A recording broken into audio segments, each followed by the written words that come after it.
Into 3 digits multiply చేస్తే single line లో answer రాబట్టడం ఎట్లా అన్నది తెలుసుకుందాం. సో ఏదైనా ఒక 3 డిజిట్స్ నెంబర్ చెప్పండి. 966 ఇంకోటి చెప్పండి.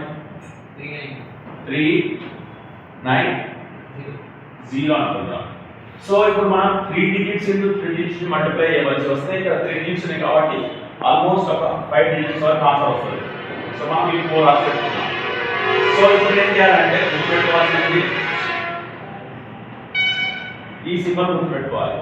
3 డిజిట్స్ ఇంటూ 3 డిజిట్స్ మల్టిప్లై రావాలి అంటే ఈ సింబల్ గుర్తుపెట్టుకోవాలి. దాని అర్థం ఏంటి? ఇది అని అర్థం. లాస్ట్ రైట్ అంటే ఇవి రెండింటిని మల్టిప్లై చేయాలని అర్థం. 600 క్యారీ ఏమైనా ఉంటుందా? ఏమి ఉండదు కాబట్టి తర్వాత ఇది ఇన్పుట్ అయిపోతుంది. అంటే ఇవి రెండు 6 9 54 ఆ తమ్ముడు ఎంత 9 6 54 ఇంతేనా తప్ప 6 0 ఇప్పుడు ఆన్సర్ ఎంత అయింది? 54 ఇక్కడ క్యారీ కూడా ఏం లేదు కదా. సో లేదు కాబట్టి ఇక్కడ పెట్టాం 50 క్యారీ పెట్టాం. ఇప్పుడు ఈ సింబల్ ఉంది.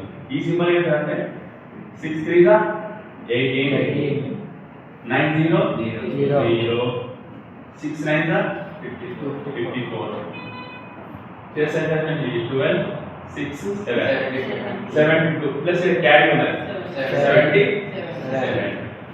తర్వాత ఇది ఉంది. ఇది ఒకటి 6 3 18 9 9 81 ఎంత అవుతుంది? ఇది 9 9 99 ఇది కలిపితే ఎంత అవుతుంది?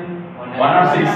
సో 6 చేస్తాం 10 క్యారీ అవుతుంది. తర్వాత ఈ సింబల్ ఇది 9 3 27 ప్లస్ 10 37. ఆన్సర్ ఏంటి? 37670. ఒకవేళ ఇది తప్ప అని అనుకుంటే మనం రెగ్యులర్ మెథడ్ లో ప్రాక్టీస్ చేయవచ్చు.